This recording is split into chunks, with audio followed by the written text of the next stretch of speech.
हरे कृष्ण वो हरे मुरारी, हे नाथ नारायण वासुदेवा, श्रीमन नारायण नारायण नारायण, श्रीमन नारायण नारायण नारायण, अरे भजमन नारायण नारायण हरि हरि, श्रीमन नारायण नारायण नारायण। गोविंद मेरो है अरे गोपाल मेरो है, श्री बांके बिहारी नंदलाल मेरो है। बांके बिहारी जय हो तुम्हारी, जय हो तुम्हारी लाला जय हो तुम्हारी, श्रीमन नारायण नारायण नारायण, भजमन नारायण नारायण नारायण। आज हम 10वें स्कंद का 86वां अध्याय 86वां अध्याय पढ़ेंगे। और इसमें होगा सुभद्रा हरण। भगवान का मिथिलापुरी में राजा जनक और सेतुदेव ब्राह्मण के घर एक ही साथ जाना। आज बहुत ही इंटरेस्टिंग है, सुनो। राजा परीक्षित ने पूछा, भगवान मेरे दादा अर्जुन ने भगवान श्री कृष्ण और बलराम जी की बहन सुभद्रा जी से, जो मेरी दादी थी, किस प्रकार विवाह किया, मैं यह जानने के लिए बहुत ही उत्सुक हूँ। श्री सुखदेव जी ने कहा, परीक्षित, एक बार अत्यंत शक्तिशाली अर्जुन तीर्थ यात्रा के लिए पृथ्वी पर विचरण करते हुए प्रवास क्षेत्र पहुँचे। वहाँ उन्होंने यह सुना कि बलराम जी मेरे मामा की पुत्री सुभद्रा का विवाह दुर्योधन के साथ करना चाहते हैं और वसुदेव श्री कृष्ण आदि उनसे इस विषय में सहमत नहीं हैं।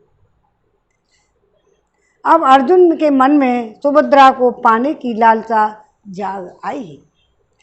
वे त्रिदंडी वैभव का वेश धारण करके द्वारका पहुँचे। अर्जुन सुभद्रा को प्राप्त करने के लिए वह वर्षा काल में 4 महीने तक रहे। वहाँ पूर्ववासियों और बलराम जी ने उनका खूब सम्मान किया। उन्हें जब ये पता न चला कि ये अर्जुन हैं, एक दिन बलराम जी ने आतिथ्य के लिए उन्हें निमंत्रित किया। उनको वे अपने घर ले आए। त्रिदंडी वेशधारी अर्जुन को बलराम जी ने अत्यंत श्रद्धा के साथ भोजन सामग्री निवेदित की और उन्होंने बड़े प्रेम से भोजन किया। अर्जुन ने भोजन के समय वहाँ विवाह योग्य परम सुंदरी सुभद्रा को देखा। उसका सौंदर्य बड़े बड़े वीरों का मन हरने वाला था। अर्जुन के नेत्र प्रेम से प्रफुल्लित हो गए।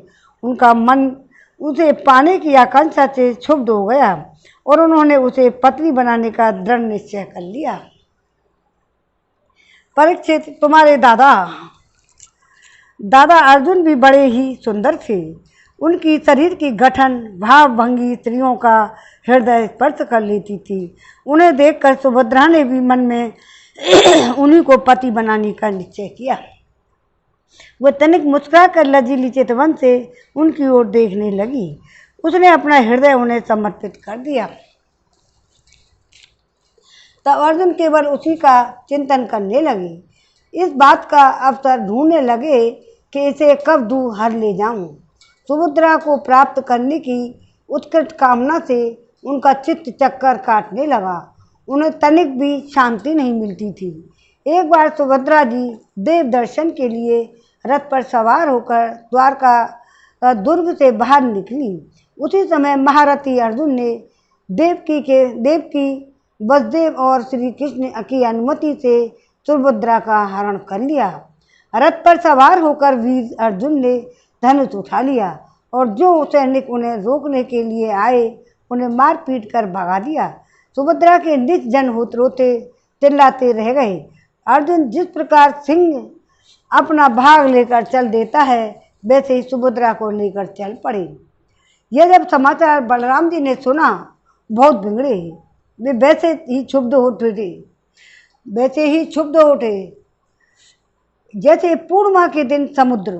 परंतु भगवान श्री कृष्ण तथा अन्य सुहृद संबंधियों ने उनके पैर पकड़ के उन्हें बहुत कुछ समझाया बुझाया, तब वे शांत हुए। इसके बाद बलराम जी ने प्रसन्न होकर वर वधू के लिए बहुत सा धन सामग्री, हाथी, रथ, घोड़े, दासी आदि दहेज में भेजे।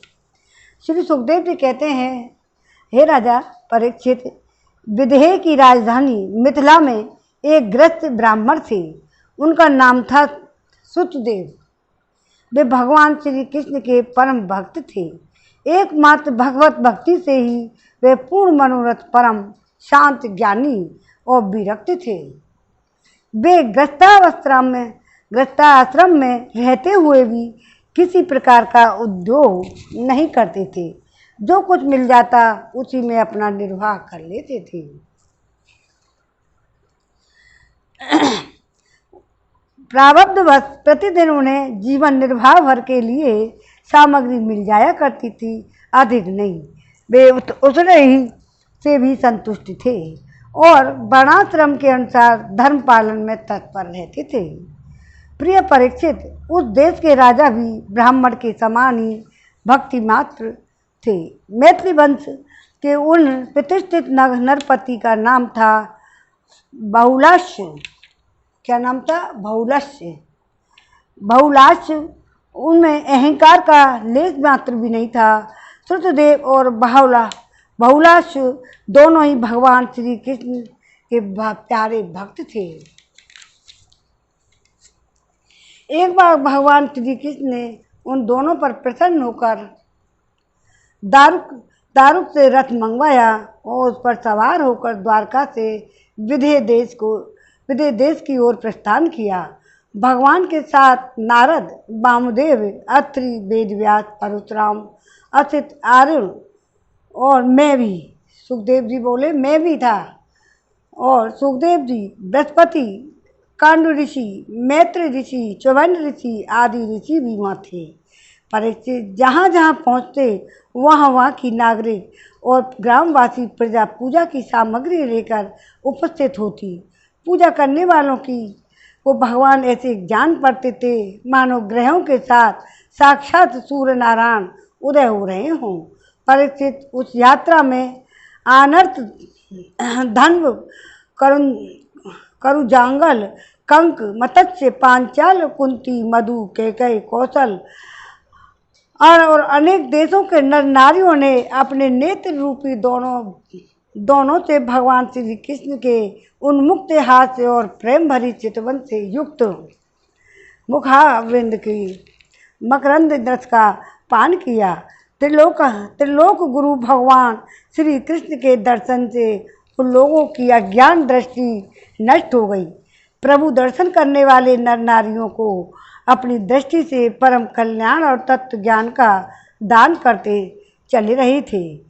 स्थान स्थान पर मनुष्य और देवता भगवान की उस कीर्ति का गान करते और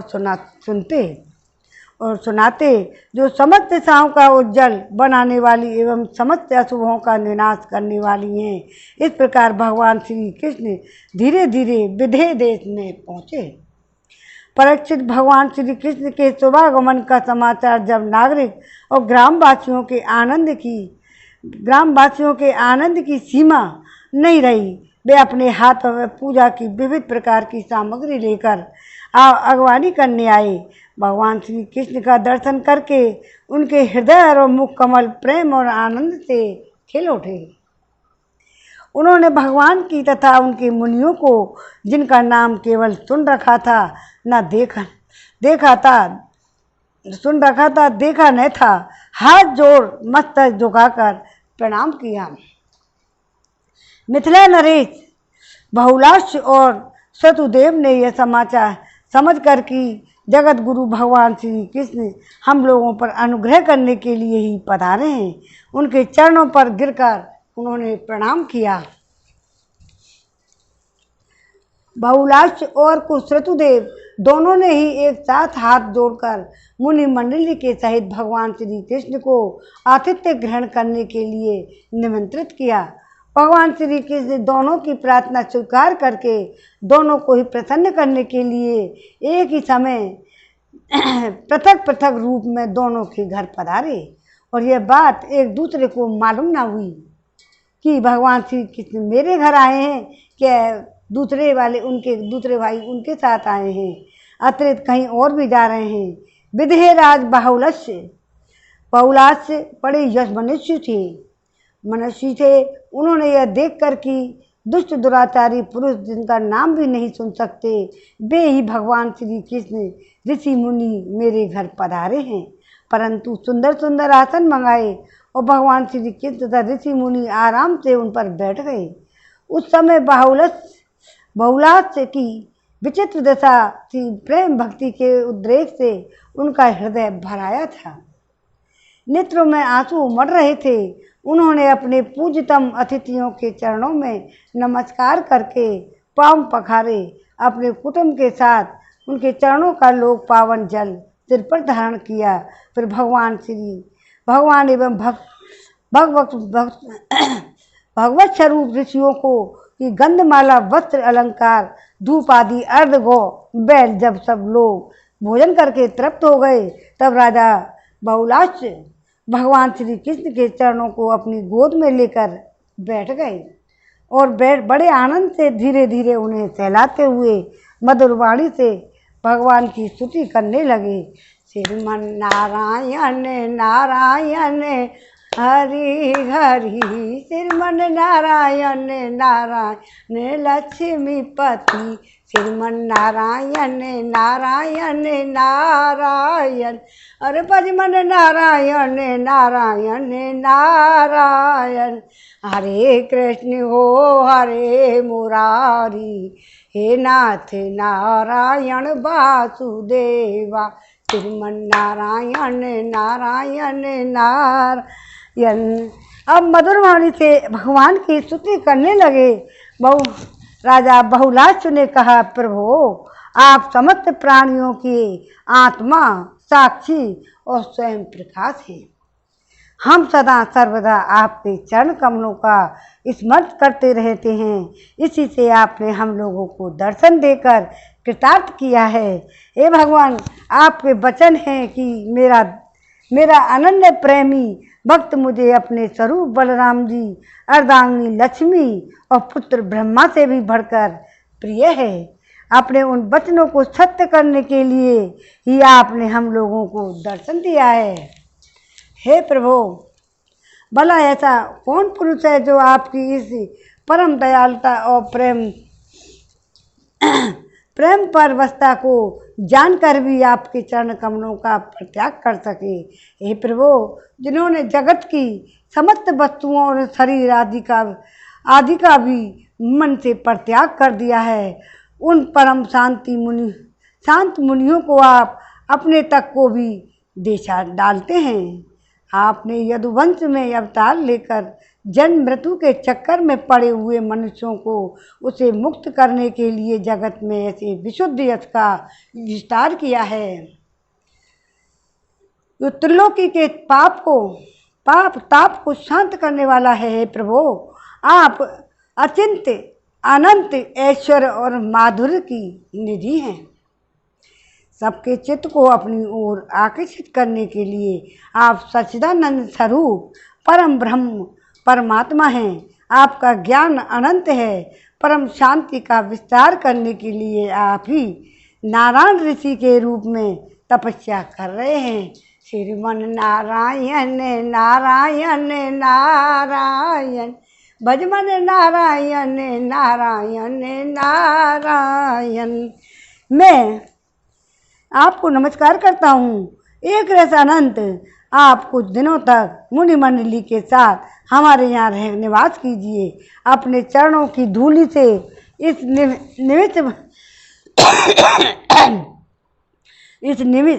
वंश को पवित्र कर कीजिए। हे परीक्षित, सबके सब जीवन दाता भगवान श्री कृष्ण राजा बहुलास्य की यह प्रार्थना स्वीकार करके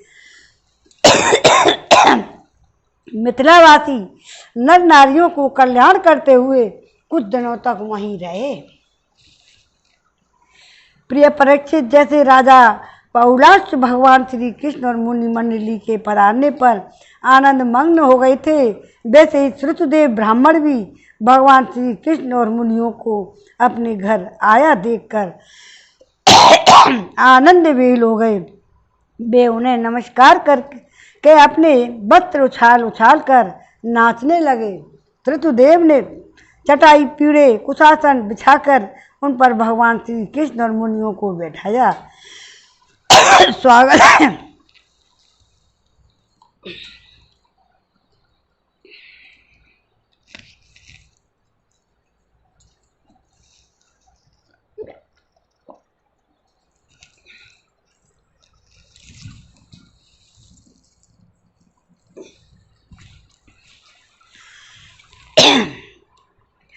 ऋतुदेव ने चटाई और पीढ़े और कुशासन बिछाकर उन पर भगवान श्री कृष्ण और मुनियों को बैठाया।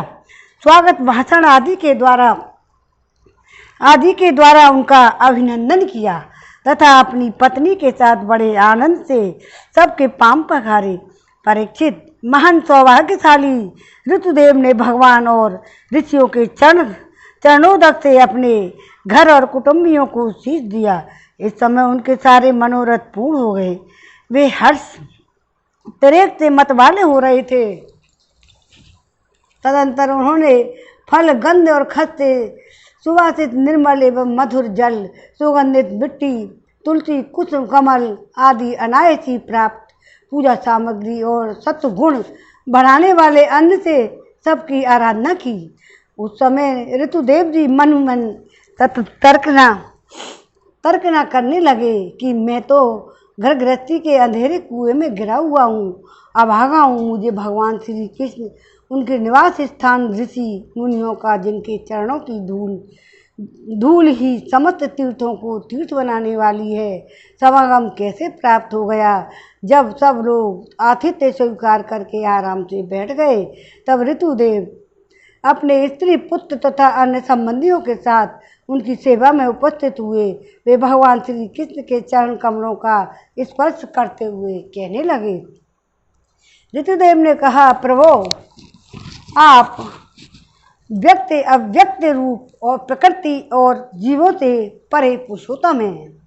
मुझे आपने आज ही दर्शन दिया हो, ऐसी बात नहीं है। आप तो तभी से सब लोगों से मिले हुए हैं जब से आपने अपनी शक्तियों के द्वारा इस जगत की रचना करके आप सत्ता के द्वारा रूप में इसमें प्रवेश किया है। जैसे सोया हुआ पुरुष स्वप्नावस्था में अविद्यावश मन ही मन स्वप्न जगत की सृष्टि कर लेता है और उसमें स्वयं उपस्थित होकर उनके रूपों में अनेक कर्म करता हुआ प्रतीत होता है, वैसे ही आपने अपने ही और अपनी माया से जगत की रचना कर ली है। अब इसमें प्रवेश करके अनेकों रूपों में प्रकाशित हो रहे हैं। जो लोग सर्वदा आपकी लीला कथा का श्रवण कीर्तन तथा आपकी प्रतिमाओं की अर्चन बंधन करते हैं और आपस में आपकी ही चर्चा करते हैं, उनका हृदय शुद्ध हो जाता है, आप उसमें प्रकाशित हो जाते हैं। जिन लोगों का चित्त लौकिक, वैदिक आदि कर्मों की वासना से बहिर्मुख हो रहा है, उनके हृदय में रहने पर भी आप उनसे बहुत दूर हैं। किंतु जिन लोगों ने आपके गुणगान से अपने अंतःकरण को सद्गुण संपन्न बना लिया है, उनके लिए चित्तवृत्तियों से आग्रह होने पर भी आप अत्यंत निकट हैं। प्रभु, जो लोग आत्म तत्व को जानने वाले हैं, उनके आत्मा के रूप में आप स्थित हैं, और जो शरीर आदि को ही अपना आत्मा मान बैठे हैं, उनके लिए आप अनात्मा को प्राप्त होने वाली मृत्यु के रूप में हैं। आप महत् आदि कार्य द्रव्य और प्रकृति रूप कारण के नियामक हैं, शासक हैं। आपकी माया आपकी अपनी दृष्टि पर पर्दा नहीं डाल सकती, किंतु उसने दूसरों की दृष्टि को ढक रखा है। आपको मैं नमस्कार करता हूँ। स्वयं प्रकाश प्रभु, हम आपके सेवक हैं, हमें आज्ञा दीजिए, हम आपकी क्या सेवा करें। नेत्रों के द्वारा आपका दर्शन होने तक ही जीवों के कलेश रहते हैं। आपके दर्शन में ही समस्त कलेशों की परिसमाप्ति है। श्री सुखदेव जी कहते हैं कि परीक्षित, उस समय हम भी मौजूद थे। परीक्षित शरणागत भय हरि भगवान श्री कृष्ण ने ऋतुदेव की प्रार्थना सुनकर अपने हाथ से उनका हाथ पकड़ लिया और मुस्कुराते हुए कहा, भगवान श्री कृष्ण ने कहा, प्रिय ऋतुदेव, ये बड़े बड़े ऋषि मुनि तुम पर अनुग्रह करने के लिए ही यहाँ पधारे हैं। अपने चरण कमलों की धूल से लोगों और लोगों की पवित्र करते हुए मेरे साथ विचरण कर रहे हैं। देवता पुण्य क्षेत्र और तीर्थ आदि तो दर्शन, स्पर्श, अर्चना आदि के द्वारा धीरे धीरे बहुत दिनों में पवित्र करते हैं, परंतु संत पुरुष अपनी दृष्टि से ही सबको पवित्र कर देते हैं। जो संत होते हैं ना, तो वो अपनी दृष्टि मात्र से ही पवित्र कर देते हैं। देवता तो यज्ञ करोगे तीर्थ में जाओगे तब जाके नहीं उनका करते हैं। कि मेरे साथ विचरण कर रहे हैं देवता पुण्य क्षेत्र और तीर्थ आदि तो दर्शन, स्पर्श, अर्चन आदि के द्वारा धीरे धीरे बहुत दोनों में पवित्र करते हैं, लेकिन संत पुरुष अपनी दृष्टि से ही सबको पवित्र कर देते हैं। यही नहीं, देवता आदि में जो पवित्र करने की शक्ति है वह भी उन्हें संतों की दृष्टि से ही प्राप्त होती है। देवताओं को भी ऋतुदेव, जगत में ब्राह्मण जन्म से ही सब प्राणियों से श्रेष्ठ हैं। यदि वह तपस्या, विद्या, संतोष और मेरी उपासना, मेरी भक्ति से युक्त हो तब तो उसका कहना ही क्या। मुझे अपना यह चतुर्भुज रूप भी ब्राह्मणों की अपेक्षा अधिक प्रिय नहीं है, क्योंकि ब्राह्मण सर्ववेद में और मैं सर्वदेव में हूँ। बल्कि ब्राह्मण अपना सब कुछ करने वाला हो, शांत स्वभाव का हो और भगवान की भक्ति में लीन होता है। ब्राह्मण तो भगवान के चरण उनके हृदय में ही रहते हैं। यह मुझे अपना चतुर्भुज रूप भी ब्राह्मणों की अपेक्षा अधिक प्रिय नहीं है, क्योंकि ब्राह्मण सर्ववेद में है और मैं सर्वदेव में हूँ। दुर्बुद्धि मनुष्य इस बात को न जानकर केवल मूर्ति आदि में ही पूज्य बुद्धि रखते हैं। गुणों में दोष निकालकर मेरे स्वरूप जगत गुरु ब्राह्मण का, जो कि उनका आत्मा ही है, उसका तिरस्कार करते हैं। हे ब्राह्मण देव, मेरा साक्षात्कार करके अपने चित्त में यह निश्चय कर लेता है कि वह चराचर जगत, इसके संबंध की सारी भावनाएं, इसके कारण प्रकृति, महत्व आदि सबके सब आप स्वरूप भगवान के ही रूप हैं। इसलिए ऋतुदेव, तुम इन ब्राह्मणियों को और इन ब्राह्मण ऋषियों को मेरा ही स्वरूप समझकर पूरी श्रद्धा से इनकी पूजा करो। यदि तुम ऐसा करोगे तब तो तुमने साक्षात अनायास ही मेरा पूजन कर लिया, नहीं तो बड़ी बड़ी बहुमूल्य सामग्रियों से भी मेरी पूजा नहीं हो सकती है। श्री सुखदेव जी कहते हैं, परीक्षित, जब भगवान श्री कृष्ण का यह आदेश प्राप्त करके ऋतुदेव ने भगवान श्री कृष्ण और ब्रह्म ऋषियों की एकात्म भाव से आराधना की, उनकी कृपा से वे भगवत स्वरूप को प्राप्त हो गए। राजा बहुलाश ने भी वही गति प्राप्त की। प्रिय परीक्षित, जैसे भक्त भगवान की भक्ति करते हैं, वैसे ही भगवान भी भक्तों की भक्ति करते हैं। भक्त भगवान की भक्ति करते हैं, लेकिन भगवान भक्त की भक्ति करते हैं।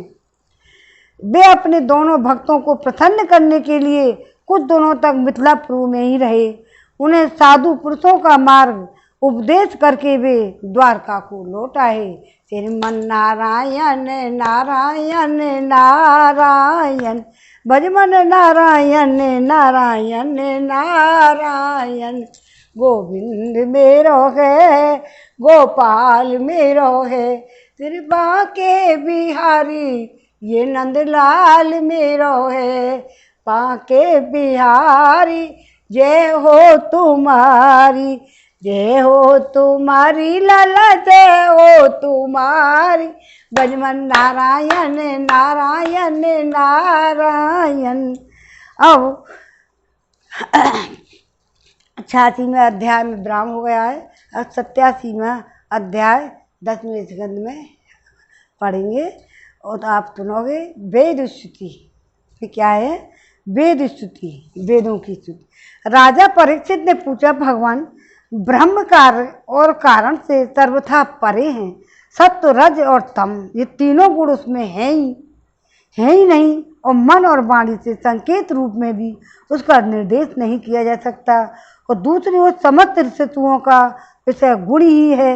वे जिस विषय का वर्णन करती हैं उसके गुण, जाति, क्रिया, रूढ़ी का ही निर्देश करती हैं। ऐसी स्थिति में श्रुतियाँ निर्गुण ब्रह्म का प्रतिपादन किस प्रकार करती हैं? क्योंकि निर्गुण वस्तु का स्वरूप तो उनकी पहुँच के परे है।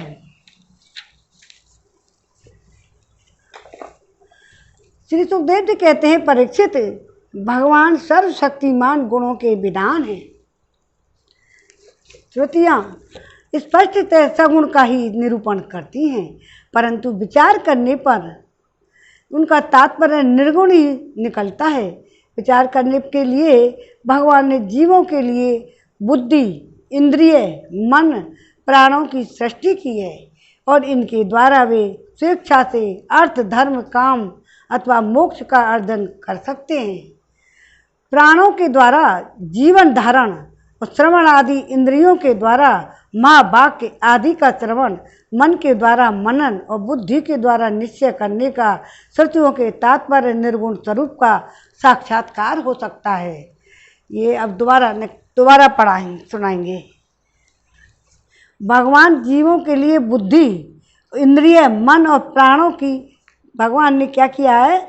भगवान ने जीवों के लिए बुद्धि, इंद्रिय, मन और प्राणों की सृष्टि की है। इनके द्वारा वे स्वेच्छा से अर्थ, धर्म, काम, मोक्ष अर्जन कर सकते हैं। प्राणों के द्वारा जीवन धारण और श्रवणादि द्वारा इंद्रियों के द्वारा महावाक्य आदि का श्रवण, मन के द्वारा मनन और बुद्धि के द्वारा निश्चय करने पर श्रुतियों के तात्पर्य निर्गुण स्वरूप का साक्षात्कार हो सकता है। इसलिए श्रुतियाँ सगुण का प्रतिपादन करने पर भी वस्तुतः निर्गुण परक है। आई समझ में? 2 बार पढ़ दिया है। ब्रह्म का प्रतिपादन करने वाली उपनिषद का यही स्वरूप है।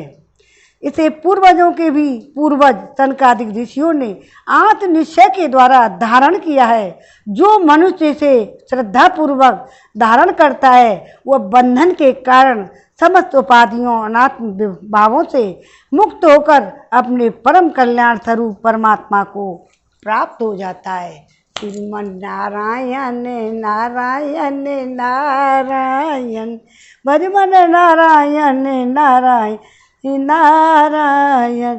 इस विषय में मैं तुम्हें एक गाथा सुनाता हूँ। उस गाथा के साथ स्वयं भगवान नारायण का ही संबंध है। तो वह गाथा देव ऋषि नारद श्रेष्ठ नारायण का संवाद है। अब सुनो। एक समय की बात है, भगवान के प्यारे भक्त देव ऋषि नारद विभिन्न लोकों में विचरण करते हुए सनातन ऋषि भगवान नारायण का दर्शन करने के लिए बद्र का आश्रम गए। भगवान नारायण मनुष्यों के अभ्युदय और लौकिक कल्याण और एवं परम निश्रेयस भगवत स्वरूप अथवा मोक्ष की प्राप्ति के लिए इस भारतवर्ष में कल्प के प्रारंभ से ही धर्म, ज्ञान और संयम के साथ महान तपस्या कर रहे थे। परीक्षित एक दिन कलाप ग्रामवासी सिद्ध ऋषियों के बीच में बैठे हुए थे। उस समय नारद जी ने उन्हें प्रणाम करके बड़ी नम्रता से यह प्रश्न पूछा जो तुम मुझसे पूछ रहे हो। वही प्रश्न उन्होंने पूछा जो तुम अब मुझसे पूछ रहे हो परीक्षित जी। भगवान नारायण ने ऋषियों को उस भरी सभा में नारद जी को उनके प्रश्न का उत्तर दिया और वह कथा सुनाई जो पूर्वकालीन जनलोक निवासियों में परस्पर वेदों के तात्पर्य और ब्रह्म के स्वरूप के संबंध में विचार करने के समय कही गई थी। भगवान नारायण ने कहा, नारद जी, प्राचीन काल की बात है, एक बार जनलोक में वहाँ रहने वाले ब्रह्मा के मानस पुत्र नैष्ठिक ब्रह्मचारी सनक सनंदन सनातन आदि परम ऋषियों परम महर्षियों का ब्रह्म सत्र ब्रह्म विषयक विचार एवं प्रवचन हुआ था।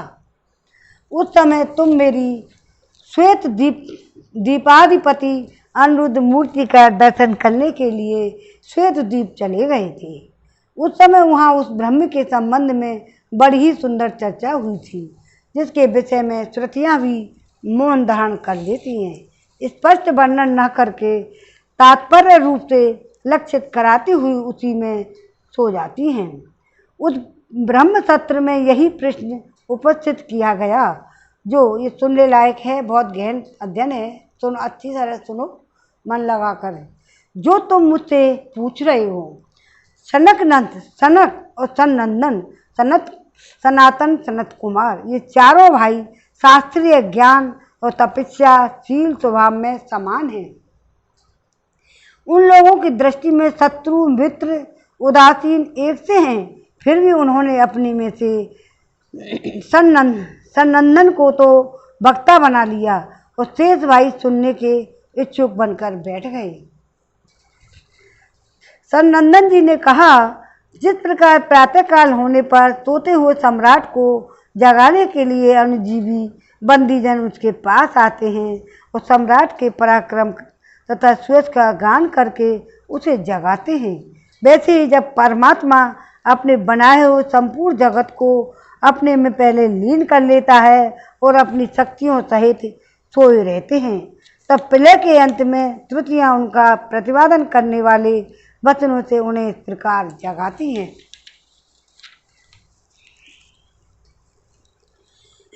श्रुतियाँ कहती हैं, अजित आप ही सर्वश्रेष्ठ हैं, आप पर कोई विजय नहीं प्राप्त कर सकता। आपकी जय हो प्रभु। आप स्वभाव से ही समस्त ऐश्वर्य से परिपूर्ण हैं, इसलिए चराचर प्राणियों को फंसाने वाली माया का नाश कर दीजिए। हे प्रभु, इस गुणमयी माया ने दोष के लिए जीवों के आनंद में सहज स्वरूप का आच्छादन करके उन्हें बंधन में डालने के लिए ही सत्वादि गुणों का ग्रहण किया है। जगत में जितनी भी साधना ज्ञान क्रिया और शक्तियां हैं, उन सबको जगाने वाले आप ही हैं, इसलिए आपके मिटाए बिना ये माया मिट नहीं सकती। और इस विषय में यदि प्रमाण पूछा जाए तो आपकी श्वास भूता श्रुतियाँ ही हम ही प्रमाण हैं। यद्यपि हम आपका स्वरूप वर्णन करने में असमर्थ हैं, परंतु जब कभी आप माया के द्वारा जगत की सृष्टि करके सगुण हो जाते हैं या सबको निषेध करके स्वरूप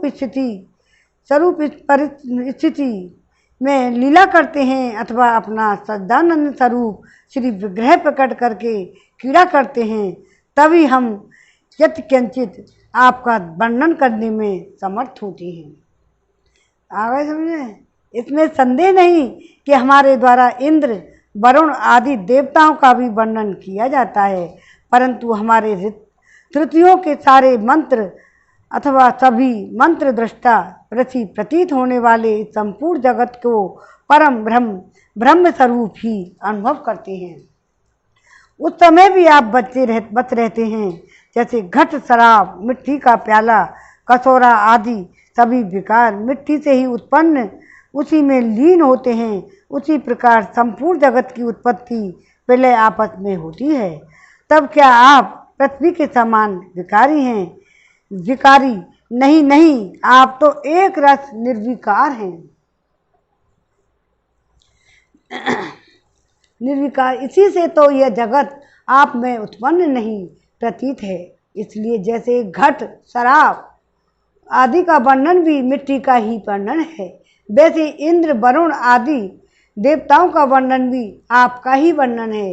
यही कारण है कि विचारशील ऋषि मन में जो कुछ भी सोचा जाता है, वाणी से जो कुछ कहा जाता है, उसे आप में ही स्थित आपका ही स्वरूप देखते हैं। मनुष्य अपना पैर चाहे कहीं भी रखे, ईंट पत्थर या काठ पर, होगा वह पृथ्वी पर ही, क्योंकि वे सब पृथ्वी स्वरूप ही हैं, इसलिए हम चाहे जिस नाम या जिस स्वरूप का वर्णन करें वह आपका ही नाम, आपका ही रूप है। आए समझ में? अब दोबारा थोड़ा सा एक छोटा छेद बताते। इस श्लोकों पर श्रीधर स्वामी ने बहुत सुंदर श्लोक लिखे हैं, अर्थ सहित यहाँ दिए हैं।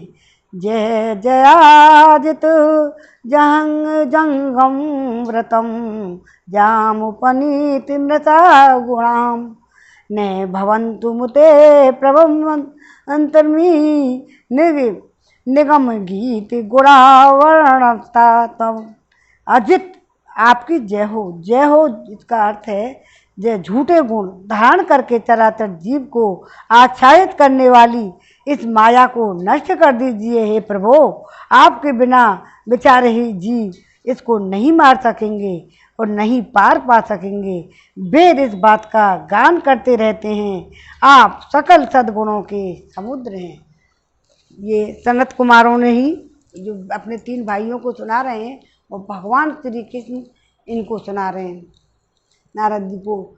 इसी से तो जगत में आप इतना हो गया, भगवान लोग सत्व रज तम इन 3 गुणों की माया से बने हुए अच्छे बुरे भावों और अच्छी बुरी क्रियाओं में उलझ जाया करते हैं, परंतु आप तो उस माया नटी के स्वामी हैं, उसको नचाने वाले हैं। इसीलिए विचारशील पुरुष आपकी लीला कथा के अमृत सागर में गोते लगाते रहते हैं और इस प्रकार अपने सारे पाप ताप को धो बहा देते हैं। क्यों ना हो आपकी लीला कथा सभी जीवों को माया मल को नष्ट करने वाली है। हे पुरुषोत्तम, जिन महापुरुषों ने आत्मज्ञान के द्वारा अंतःकरण के राग द्वेष आदि शरीर के कलाकृत जरा मरण आदि दोष मिटा दिए हैं, उन्हें निरंतर आपके उस स्वरूप की अनुभूति मग्न रहते हैं जो अखंड आनंद स्वरूप। उन्हीं ने अपने पाप तापों को सदा के लिए शांत और भस्म कर दिया है। इसके विषय में तो कहना ही क्या।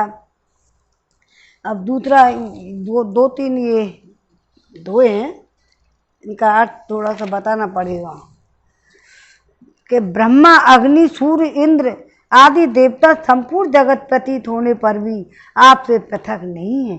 इसलिए अनेक देवताओं का प्रतिपादन करने वाले वेद मंत्र और उन देवताओं के नाम से पृथक पृथक आपकी विभिन्न मूर्तियों का वर्णन करते हैं। वस्तुतः आप अजन्मा हैं, उन मूर्तियों के रूप में आपका जन्म नहीं होता। आप सारे वेद आपके सद्गुणों का वर्णन करते हैं, इसलिए संसार के सभी विद्वान आपके मंगल में कल्याणकारी गुणों की श्रवण स्मरण आदि द्वारा आपसे ही प्रेम करते हैं। आपके चरणों का स्मरण करके संपूर्ण कलेशों के मुक्त हो जाते हैं।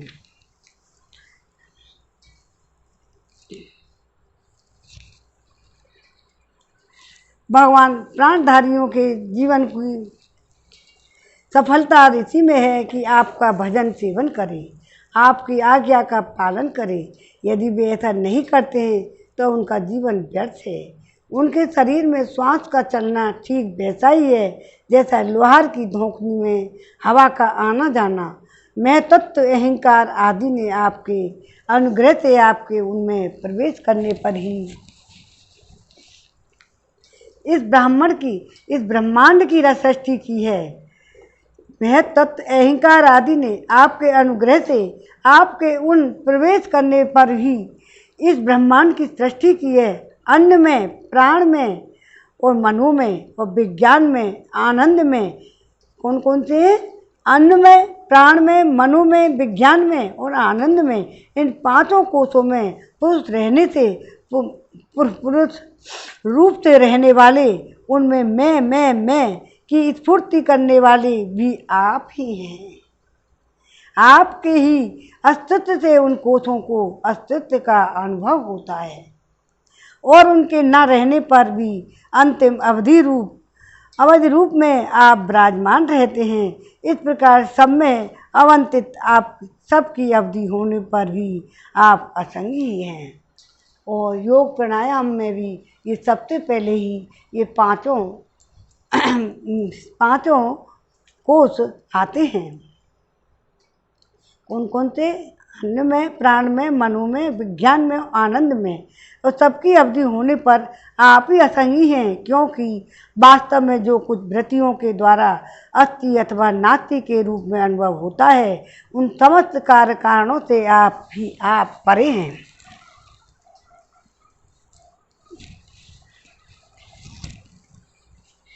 नेति नेति के द्वारा इन सब का निषेध ही जाने पर भी आप ही शेष रहते हैं, क्योंकि आप उस निषेध के भी साक्षी हैं और वास्तव में आप ही एकमात्र सत्य हैं। इसके आपके भजन के बिना जीव का जीवन व्यर्थ ही है, क्योंकि वह इस महान सत्य से वंचित है। ऋषियों ने आपकी प्राप्ति के लिए अनेकों मार्ग बनाए हैं। उनमें जो स्थूल दृष्टि वाले हैं वे मणिपूरक चक्र में, कौन से में, मणिपूरक चक्र में अग्नि रूप से आपकी उपासना करते हैं, और अरुण वंश के ऋषि समस्त नाड़ियों के निकलने के स्थान हृदय में आपके परम सूक्ष्म स्वरूप देहर ब्रह्म की उपासना करते हैं। प्रभु, हृदय से ही आपको प्राप्त करने का श्रेष्ठ मार्ग सुषुम्ना नाड़ी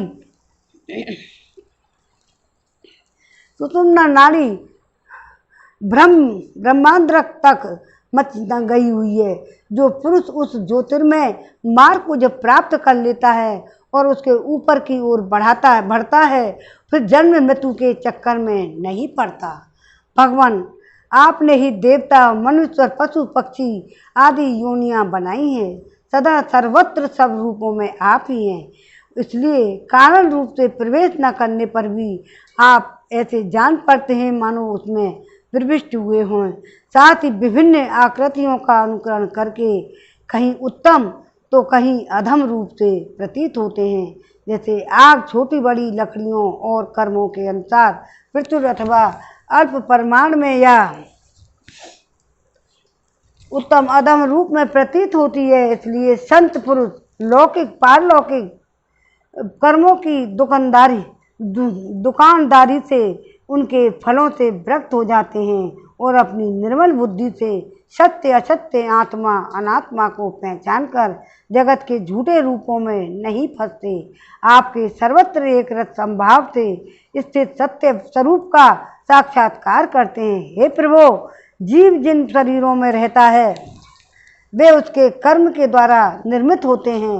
वास्तव में उन शरीरों के कार्य कारण रूप आवरणों से रहित हैं, क्योंकि वस्तुतः आवरण की सत्ता ही नहीं है। तत्वज्ञानी पुरुष ऐसा कहते हैं। समस्त शक्तियों को धारण करने वाले आपका ही वह स्वरूप है। स्वरूप होने के कारण अंश न होने पर भी उसे अंश कहते हैं। आया समझ में? थोड़ा सा आपको डिटेल में बताते हैं कि नरवयु प्रतिपद यदि तत्वगी श्रवण वर्णन संस्मरण आदि नरहरे न भजन्ति नरविनम धृति बंधु अच्छति यच्छितम विफलम ततः। नरहरे मनुष्य शरीर प्राप्त करके यदि जीव आपके श्रवण और वर्णन और संस्मरण आदि के द्वारा आपका भजन नहीं करते तो जीवों का सांस लेना धोखनी के समान ही सर्वथा व्यर्थ है। सांस भी नहीं ले सकते।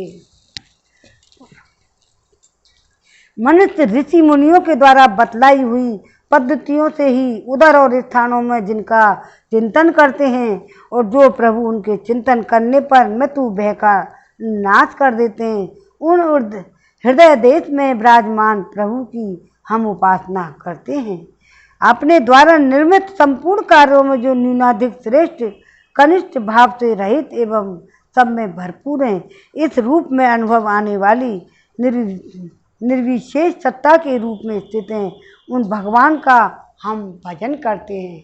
वो सनत कुमार ऋषि बता रहे हैं, चारों सनतकार हैं ना, उनके द्वारा बताए हुए भगवान श्री कृष्ण का संक्षेप में निरूपण कर रहे हैं। और कोई परमानंद स्वरूप स्वामी, मैं आपका अंश हूँ। अपने चरण कमलों की सेवा का आदेश देकर अपनी माया के द्वारा निर्मित मेरे बंधन को निवृत्त कर दो। कोई कोई बिरले शुद्धांतकरण महापुरुष आपके अमृत में कथा समुद्र में विहार करते हुए परमानंद में मग्न रहते हैं। धर्म अर्थ काम मोक्ष इन चारों पुरुषार्थों के तृण के समान तुच्छ बना देते हैं। अब इनको थोड़ा सा तुमको संशय हो रहा था तो इसलिए कर किया है। तो निर्मित होने पर भी निर्मित कहते हैं। इसी से बुद्धिमान पुरुष जीव के वास्तविक स्वरूप पर विचार करके परम विश्वास के साथ अपनी चरण कमलों की उपासना करते हैं, क्योंकि आपके चरण ही समस्त वैदिक कर्मों के समर्पण स्थान हैं। मोक्ष स्वरूप हैं। भगवान परम तत्व का ज्ञान प्राप्त करना अत्यंत कठिन है। उसी का ज्ञान कराने के लिए विविध प्रकार के अवतार आप ग्रहण करते हैं। उनके द्वारा ऐसी लीला करते हैं कि अमृत के महासागर में सागर से भी मधुर और मादक होती है।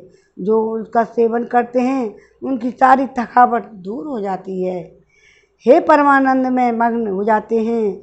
वे क्या करते हैं, जब भगवान जब दूर करते हैं तो भगवान की उस परमानंद में मग्न हो जाते हैं।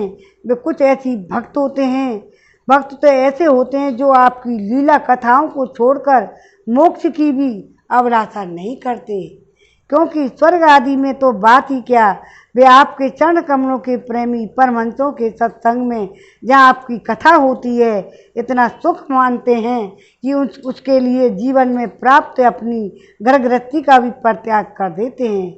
हे प्रभु, यह शरीर आपकी सेवा का साधन होकर जब आपके पथ का अनुरागी हो जाता है तब आत्मा हितैषी सुहृद प्रिय व्यक्ति के समान आचरण करता है।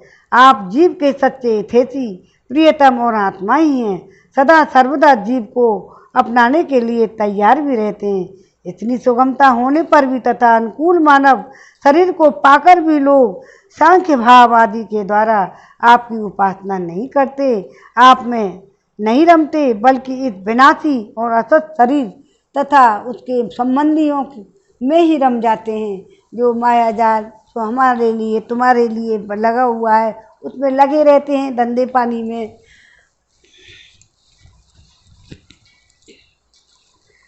उन्हीं का उपासना करने लगते हैं और इस प्रकार अपने आत्मा का हनन करते रहते हैं और फिर क्या लास्ट में हम अधोगति में पहुंच जाते हैं। भला यह कितने कष्ट की बात है। इसका फल यह होता है कि उनकी सारी व्रतियाँ सारी वासनाएं आदि में ही लग जाती हैं। फिर उनके अनुसार उनको पशु पक्षी आदि में न जाने कितने बुरे बुरे शरीर धारण करने पड़ते हैं और इस प्रकार अत्यंत भयावह जन्म मृत्यु रूप के संसार चक्र में भटकना पड़ता है। हे प्रभु, बड़े बड़े विचारशील योगी यति अपने मन प्राण और इंद्रियों को बस में करके दृढ़ योगाभ्यास के द्वारा हृदय में अपना आपकी उपासना करते हैं।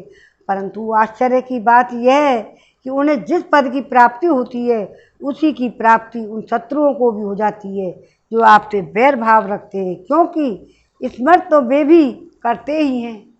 शत्रु हो या भगवान का भजन करते हों, वे भगवान के शत्रु हैं फिर भी वो भगवान का जो डर से या कुछ से करते रहते हैं।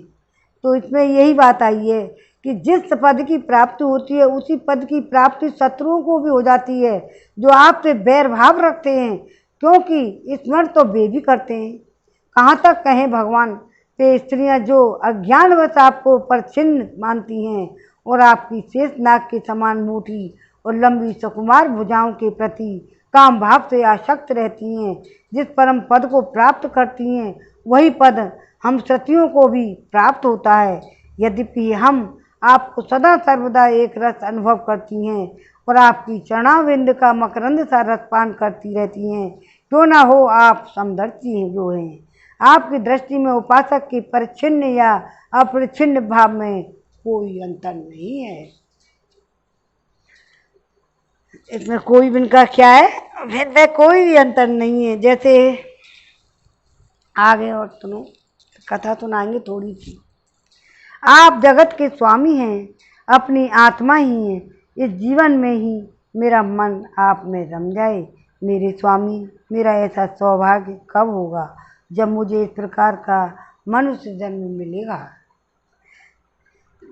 चरण स्मरण प्रेरणा प्रेमणा तब देवे सर दुर्लभम यथा कथन हरे मम भूया दर्शनम। देव, आपके चरणों का प्रेम पूर्वक स्मरण अत्यंत दुर्लभ है, चाहे जैसे कैसे भी हो। नरसिंह, मुझे तो आपके चरणों का स्मरण दिन रात बना रहे। ऐसे बहुत से संस्मरण आए हैं जो भगवान, जो राक्षस हैं वो नहीं करते, खाली भगवान का संत का ही दर्शन करके ही तर जाते हैं। भगवान आप अनादि और अनंत हैं, जिसका जन्म और मृत्यु काल से सीमित है, वह भला आपको कैसे जान सकता है।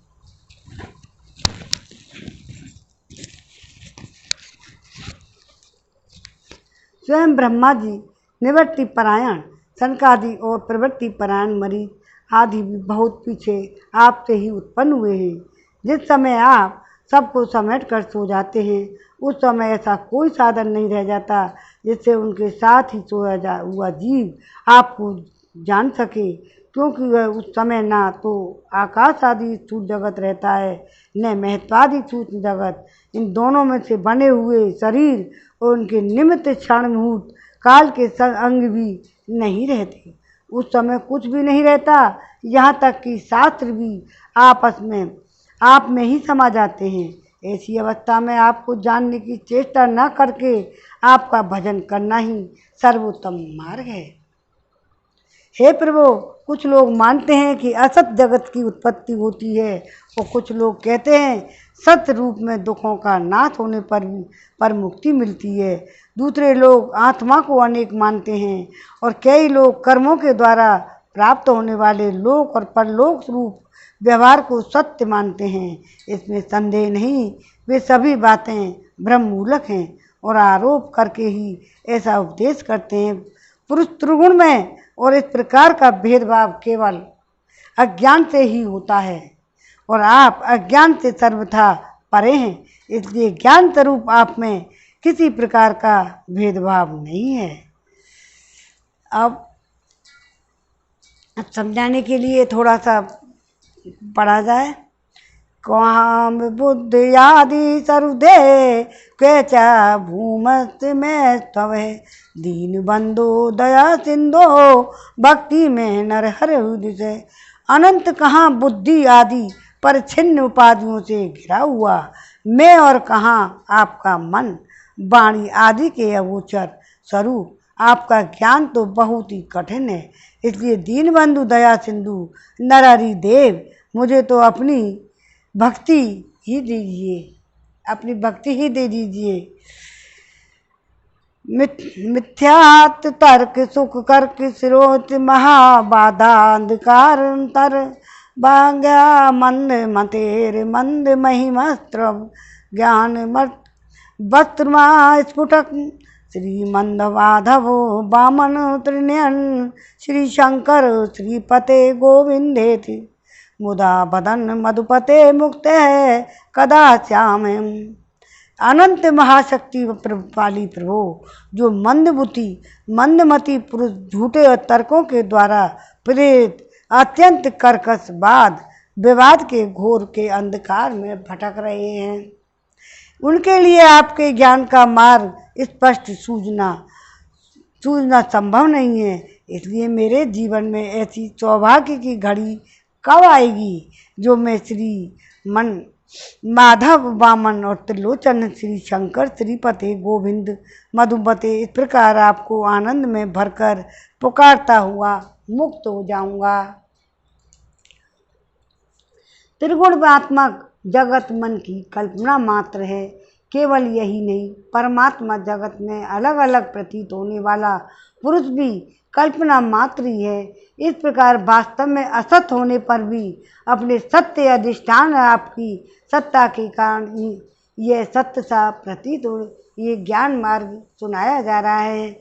इसलिए भोक्ता योग भोग और दोनों के संबंध को सिद्ध करने वाली इंद्रियां आदि जितना भी जगत है, सबको आत्मज्ञानी पुरुष आत्म रूप से सत्य ही मानते हैं। सोने से बने हुए कड़े और कुंडल आदि स्वर्ण रूप ही तो हैं, इसलिए उनको इस रूप में जानने वाला पुरुष इन्हें छोड़ता नहीं है। वह समझता है कि यह भी सोना है। इस प्रकार ये जगत आत्मा में ही कल्पित आत्मा से ही व्याप्त है, इसलिए आत्मज्ञानी पुरुष इसे आत्मस्वरूप ही मानते हैं। भगवान, जो लोग ये समझते हैं आप समस्त प्राणियों और पदार्थों के अधिष्ठान, सबके सब आधार हैं और सर्वात्म भाव से आपका भजन केवल से करते हैं, सेवन करते हैं, वे मृत्यु को तुच्छ समझकर उनके सिर पर लात मारते हैं, अर्थात उस पर विजय प्राप्त कर लेते हैं। जो लोग आपसे विमुख हैं वे चाहे जितने भी विद्वान ही क्यों ना हो, आप कर्मों का प्रतिपादन करने वाली श्रुतियों से पशुओं के समान बांध लेते हैं। इसके विपरीत जिन्होंने आपके साथ प्रेम का संबंध जोड़ रखा है वे न केवल अपने को ही बल्कि दूसरों को भी पवित्र कर देते हैं, जगत के बंधन में छुड़ा देते हैं। ऐसा सौभाग्य भला आपसे विमुख लोगों को कैसे प्राप्त हो सकता है? इस जगत में स्वरूप नाम आकृति रूप असत है, फिर भी जिस अधिष्ठान सत्ता को सत्यता से और सत्य ज्ञान पड़ता है, जो इस असत्य प्रपंच में सत्य के रूप में सदा प्रकाशमान रहता है, वह भगवान का ही भजन करते हैं। दूसरा, लोग पांचाग्नि और तापों से तप्त हों, पर्वत से गिरकर आत्मघात कर लें, तीर्थों का पर्यटन करें, वेदों का पाठ करें, यज्ञों द्वारा यजन करें, भिन्न भिन्न मतवादों के द्वारा आपस में विवाद करें, परंतु भगवान के बिना इस मृत्यु में संसार सागर से पार नहीं जाते।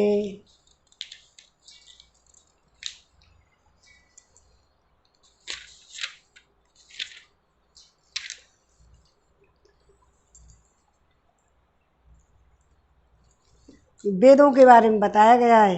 प्रकृति पुरुष और पुरुष में प्रकृति का अभ्यास, एक में दूसरे की कल्पना हो जाने के कारण ही जीवों के विविध नाम और गुण रख लिए जाते हैं।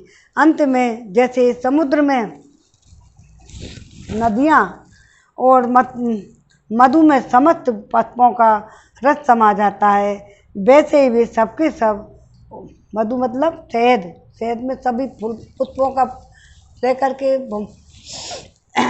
मधुमक्खियाँ शहद बनाती हैं।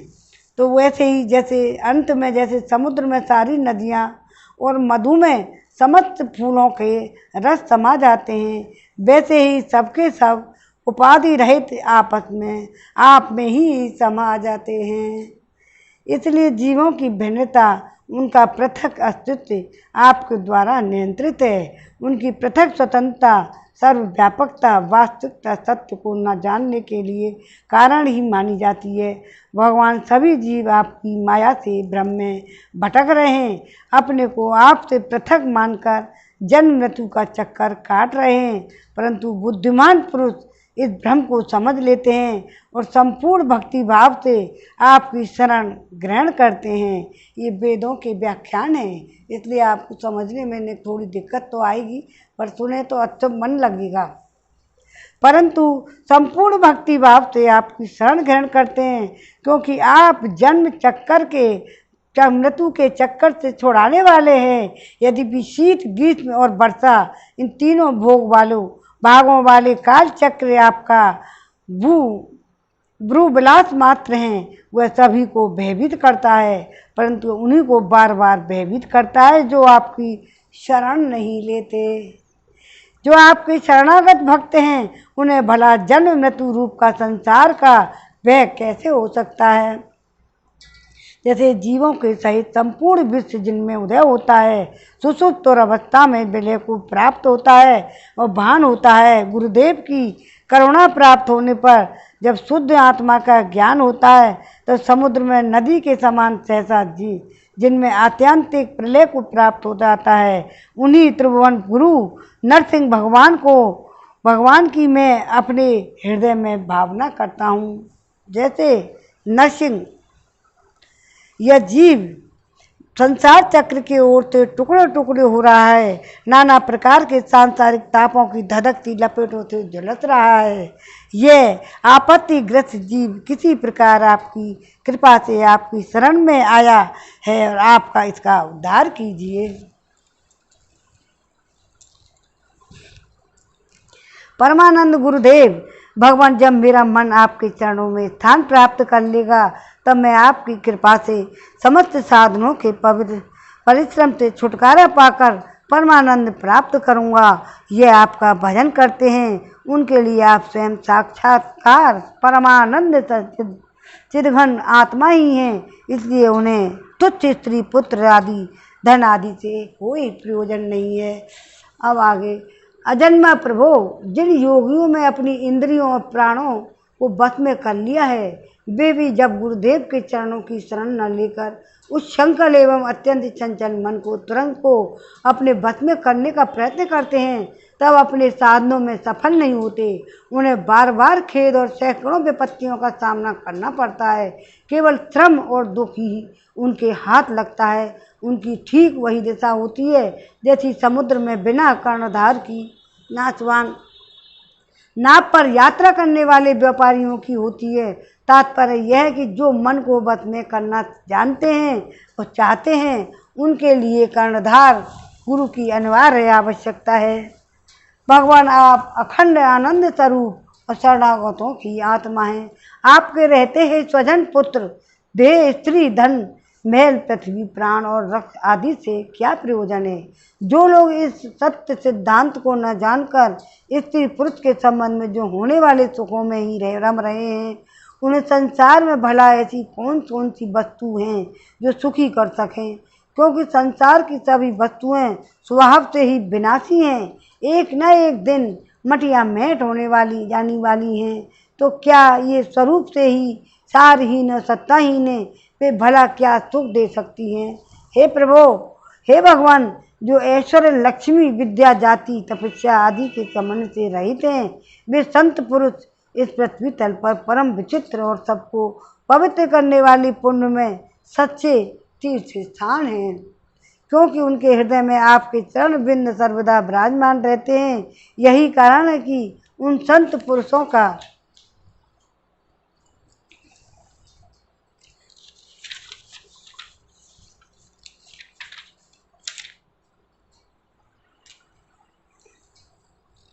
थोड़ा लंबा हो गया है। चरणामृत समस्त पापों और तापों को सदा के लिए नष्ट कर देने वाला है।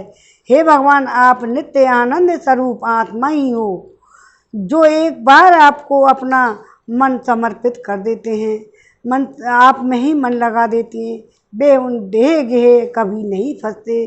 जो जीव विवेक वैराग्य धैर्य क्षमा और शांति गुणों का नाश करने वाले हैं, वे तो बस आप में ही रम जाते हैं। भगवान, जैसे मिट्टी से बना हुआ घड़ा मिट्टी रूप का होता है, वैसे सच से बना हुआ जगत भी सच ही है। यह बात युक्ति संगत नहीं है, क्योंकि कारण यह कार्य निर्देश ही उनके भेद का द्योतक है। यदि केवल भेद का निषेध करने के लिए ही ऐसा कहा जाता रहा, तो पिता और पुत्र में, दंड और भटनाथ में कार्य और कारण भाव होने पर भी एक दूसरे से भिन्न है। इस प्रकार कार्य कारण की एकता सर्वत्र एक सी नहीं देखी जाती। यदि कारण शब्द से निमित्त कारण न लेकर केवल उपादान कारण लिया जाए, जैसे एक कुंडल का सोना, तो भी कहीं कहीं कार्य की असत्यता प्रमाणित होती है। जैसे रस्सी में सांप, यह उपादान कारण के सत्य होने पर भी उसका कार्य सर्वथा असत्य है। यदि यह कहा जाए कि प्रतीत होने वाला सर्प का उत्पादन कारण केवल रस्सी नहीं है, उसके साथ अविद्या का भ्रम का मेल भी है। यह तो समझना चाहिए कि अविद्या सत वस्तुओं के संयोग से ही इस जगत में उसकी उत्पत्ति हुई है। इसलिए जैसे रस्सी में प्रतीत होने वाला सर्प मिथ्या है, वैसे सत वस्तु में अविद्या के संयोग से प्रतीत होने वाला नाम रूपात्मक जगत भी यह मिथ्या है। यदि केवल व्यवहार की सिद्धि के लिए ही जगत की सत्ता अभिष्ट हो तो उसमें कोई आपत्ति नहीं है, क्योंकि वह पारमार्थिक सत्य न होकर केवल व्यवहारिक सत्य है। यह ब्रह्म व्यवहारिक जगत में माने हुए काल की दृष्टि से अनादि है। अज्ञानी जन बिना विचार किए पूर्व के भ्रम से प्रेरित होकर अंध परंपरा से मानते चले आ रहे हैं। ऐसी स्थिति में कर्म फल को सत्य बतलाने वाली श्रुतियाँ केवल उन्हीं लोगों को भ्रम में डालती हैं जो कर्म में जड़ हो रहे हैं और यह नहीं समझते कि उनका तात्पर्य कर्म फल की नित्यता बतलाने में नहीं है, बल्कि उनकी प्रशंसा करके उन कर्मों में लगाने में है। तो इसका अर्थ ऐसे है कि मैं शरीर उसके संबंधियों की आसक्ति छोड़कर रात दिन आपका ही चिंतन करूँगा। जहाँ जहाँ निर्अभिमान संत निवास करते हैं उन्हीं आश्रमों में रहूँगा। उन सत्पुरुषों के मुख कमल से निश्चित आपकी पुण्यमयी कथा सुधा की नदियों की धारा में प्रतिदिन स्नान करूँगा और नरसिंह फिर मैं भी कभी देह के बंधन में नहीं पड़ूँगा। भगवान, वास्तविक बात तो यह है कि यह जगत उत्पत्ति पहले नहीं था, प्रलय के बाद नहीं रहेगा। इससे यह सिद्ध होता है कि यह बीच में एक भी रस परमात्मा में मिथ्या ही प्रतीत हो रहा है। इसी से इस स्तुतियाँ और जगत का वर्णन ऐसी उपमा देकर करती हैं जैसे मिट्टी में घड़ा, लोहे में शस्त्र, सोने में कुंडल आदि नाम मात्र हैं। वास्तव में मिट्टी, लोहा, सोना ही है। वैसे ही परमात्मा में वर्णित जगत नाम मात्र है, सर्वथा मिथ्या और मन की कल्पना है। इसे ना समझ मूर्ख ही सत्य मानते हैं। जैसे कि माला में प्रतीयमान सर्प के समान सत्य स्वरूप आपसे उदय होने पर भी त्रिभुवन सत्य नहीं है। झूठा सोना बाजार में चल जाने पर भी सत्य नहीं हो जाता। वेदों का तात्पर्य तो जगत की सत्यता में नहीं है। इसलिए आपका जो परम सत्य परमानंद स्वरूप अद्वैत सुंदर पद है वे इंद्रा वंदित श्री हरे, मैं उसी की वंदना करता हूँ। मुझे शरणागत को मत छोड़िए। सोना, मुकुट, कुंडल, कंकड़, किंकड़ी, इनके अर्थ बता रहे हैं। किंकड़ी के रूप में परिणत होने पर भी वस्तु से सोना सोना ही है। इसी प्रकार नरसिंह महत तत्व अहंकार, आकाश, वायु आदि के रूप में उपलब्ध होने वाला संपूर्ण जगत वस्तुतः आपसे कोई भिन्न नहीं है।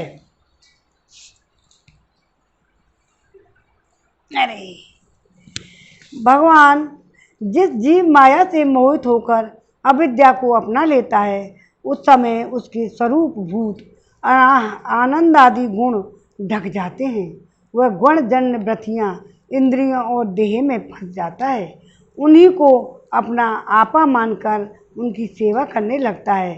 अब उनकी अपनी जन्म मृत्यु मानकर उनके चक्कर में पड़ जाता है। परंतु प्रभु, जैसे सांप अपने कैंचुली से कोई संबंध नहीं रखता है, उसे छोड़ देता है, वैसे ही आप माया और अविद्या से कोई संबंध नहीं रखते, उसे सदा सर्वदा छोड़े रहते हैं और इसी से आपके संपूर्ण ऐश्वर्य सदा सर्वदा आपके साथ रहते हैं। भगवान अपनी माया में लिप्त नहीं होते। अणिमा आदि अष्ट सिद्धियों से युक्त परमेश्वर, वेदों के बारे में इतना टाइम लग रहा है। तो परमेश्वर में आपकी स्थिति इसी से आपका ऐश्वर्य, धर्म, यश, श्री ज्ञान होने पर वैराग्य परिमित है, अनंत है। वह देश, काल और वस्तुओं की सीमा से आबद्ध नहीं है। हे भगवान, यदि मनुष्य योगी यति होकर भी अपने हृदय की विषय वासनाओं को उखाड़ नहीं फेंकते तो असाधकों को लिए आप हृदय में रहने पर भी वैसे ही दुर्लभ हैं जैसे कोई अपने गले में मणि पहने हुए हो, परंतु उसकी याद न रहने पर उसे ढूंढता फिरे इधर उधर। जो साधक अपनी इंद्रियों को तृप्त करने में लगे रहते हैं, विषयों से विरक्त नहीं होते, उन्हें जीवन भर जीवन के बाद भी दुख ही दुख भोगना पड़ता है, क्योंकि साधक नहीं दम्भी है। एक तो अभी उन्हें मृत्यु से छुटकारा नहीं मिला है, लोगों को रिझाने और धन कमाने आदि के कलेश उठाने पड़ रहे हैं। दूसरे आपका स्वरूप न जानने के कारण अपने धर्म कर्म का उल्लंघन करने से परलोक में नरक आदि प्राप्त होने का भय भी बना रहता है। हे भगवान, आपके वास्तविक स्वरूप को जानने वाला पुरुष आपके दिए हुए पुण्य और पाप कर्मों के फल सुख दुखों को नहीं जानता और नहीं भोगता। वह भोग्य और भोक्तापन के भाव से ऊपर उड़ जाता है। उस समय विधि निषेध के प्रतिपादन शास्त्र भी उससे निवृत्त हो जाते हैं, क्योंकि देहाभिमानियों के लिए हैं उनके और उनका ध्यान ही नहीं जाता। जिससे आपके स्वरूप का ज्ञान नहीं हुआ है, वह भी यदि प्रतिदिन आपकी प्रत्येक युग में की हुई लीलाओं का गुणगान सुनकर उनके द्वारा आपको अपने हृदय में बैठा लेता है, अनंत अचिंत्य दिव्य गुणगणों के निवास स्थान हे प्रभु, आपका वह प्रेमी भक्त भी पाप पुण्य के फल सुख दुखों और विधि निषेधों से अतीत हो जाता है, क्योंकि आप ही उनकी मोक्ष स्वरूप गति हैं। परंतु ज्ञानी और प्रेमियों को छोड़कर सभी शास्त्र बंधन में हैं तथा वे उसका उल्लंघन करने पर दुर्गति को ही प्राप्त होते हैं। भगवान स्वर्गादि लोकों की अधिपति इंद्र ब्रह्मा प्रभु विभूति आपकी था, आपका पार न पा सके। आश्चर्य की बात तो यह, आप भी उसे नहीं जानते, क्योंकि अंत है ही नहीं, तब कोई जाएगा कैसे प्रभु। जैसे आकाश में हवा की धूल के नन्हे नन्हे कण उड़ते रहते हैं, वैसे ही आप में काल के वेग से अपने से उत्तरोत्तर 10 गुने 7 आवरणों से सहित असंख्य ब्रह्मांड एक साथ ही घूमते रहते हैं। तब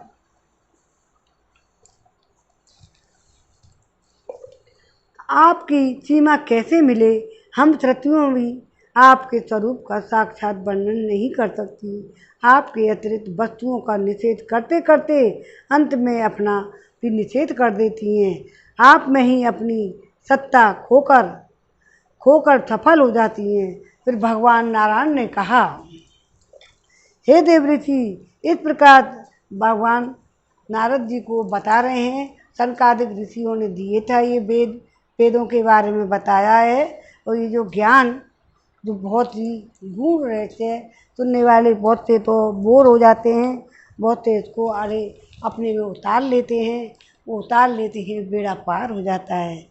भगवान नारायण ने कहा, देव ऋषि, इस प्रकार सनकादिक ऋषियों ने आत्मा और ब्रह्म की एकता बतलाने वाला उपदेश सुनकर आप स्वरूप को जाना और नित्य सिद्ध होने पर भी उपदेश से कृतकृत्य होकर उन लोगों की सन्नंदन की पूजा की। नारद सनकादिक ऋषि सृष्टि के आरंभ में उत्पन्न हुए थे, अतएव वे उसके सबके पूर्वज हैं। उन आकाशगामी महात्माओं ने इस प्रकार समस्त वेद पुराण और उपनिषदों का रस निचोड़ लिया है। यह सबका सार सर्वोच्च है। हे देव ऋषि, तुम भी उन्हीं के समान ब्रह्मा के मानस पुत्रो, उनकी ज्ञान संपत्ति के उत्तराधिकारी हो।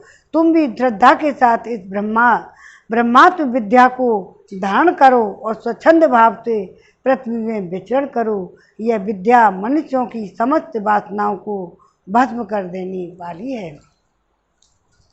श्री सुखदेव जी कहते हैं, परीक्षित, जब देव ऋषि नारद बड़े संयमी और ज्ञानी और पूर्ण काम और नैष्ठिक ब्रह्मचारी हैं, वे जो कुछ सुनते हैं उन्हें उसकी धारण हो जाती है। भगवान नारायण ने उन्हें इस प्रकार उपदेश किया, तब उन्होंने बड़ी श्रद्धा से उसे ग्रहण किया और उनसे यह कहा, हे भगवान, आप सच्चिदानंद स्वरूप श्री कृष्ण हैं, आपकी कीर्ति परम पवित्र है। हे प्रभु, आप समस्त प्राणियों के परम कल्याण मोक्ष के लिए कमनीय कला अवतार धारण किया करते हैं। मैं आपको नमस्कार करता हूँ। श्रीमन नारायण नारायण नारायण, भजमन नारायण नारायण नारायण। परीक्षित, इस प्रकार महात्मा देव ऋषि नारद आदि ऋषि भगवान नारायण को और उनके शिष्यों को नमस्कार करके स्वयं मेरे पिता श्री कृष्ण द्वैपायन के आश्रम पर आ गए। भगवान वेद व्यास जी ने उनका यथोचित सत्कार किया। वे आसन स्वीकार करके बैठ गए। इसके बाद देव ऋषि नारद जी ने जो कुछ भगवान नारायण के मुँह से सुना था वह सब कुछ मेरे पिताजी को सुना दिया।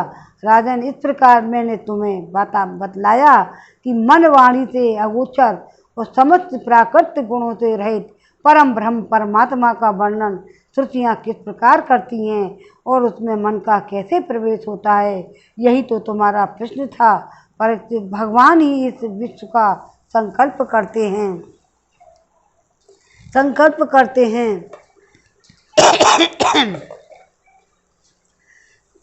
और उसमें मन का कैसे प्रवेश होता है, यही तो तुम्हारा प्रश्न था। परीक्षित, भगवान इस प्रकार का विश्व का संकल्प करते हैं, उसके आदि मध्य और अंत में स्थित रहते हैं। वे प्रकृति और जीव दोनों के स्वामी हैं। उन्होंने ही इसकी सृष्टि करके जीव के साथ इसमें प्रवेश किया है और शरीरों का निर्माण करके ही वे उनका नियंत्रण करते हैं। जैसे गाढ़ निद्रा सुषुप्ति में और मन मग्न पुरुष अपने शरीर का अनुसंधान छोड़ देता है, वैसे ही भगवान को पाकर यह जीव माया से मुक्त हो जाता है। भगवान ऐसे विशुद्ध केवल चिंत मात्र तत्व हैं। उनमें जगत के कारण माया प्रकृति का रत्ती भर भी अस्तित्व नहीं है। वे ही वास्तव में अभय स्थान है। उनका चिंतन निरंतर करते रहना चाहिए। अब 87वें अध्याय में विराम हो गया है। में लास्ट में क्या है, वेद व्यास जी सुखदेव जी ने परीक्षित ने कुछ प्रश्न किया था, इसलिए उन्होंने उन श्रुतियों का सनत कुमारों का जो व्याख्यान हुआ था भगवान श्री नारायण ने कृष्ण ने ही नारद जी को सुनाया था। नारद जी ने कुछ सुनाया था, सुखदेव जी उस राजा परीक्षित के लिए सुना रहे हैं और उन बहुत ही ज्ञान वैराग्य सारे भगवान की जो क्यों शरीर छोड़ना है परीक्षित को, इसलिए उन्होंने जो कुछ सुन लेंगे वही उनके लिए परम ज्ञान और ज्ञानी है। अब कल हम शिव जी का संकट मोचन पढ़ेंगे। आज वेदों के बारे में पढ़ा है।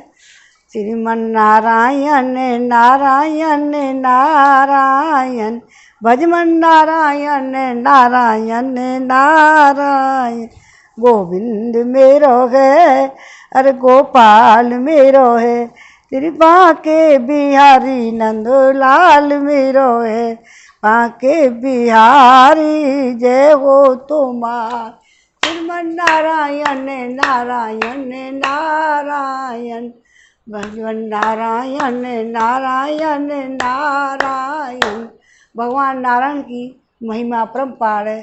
सारे इसका भागवत पुराण का सार ही नारायण है। अब आरती कर लो। श्री भागवत भगवान की आरती।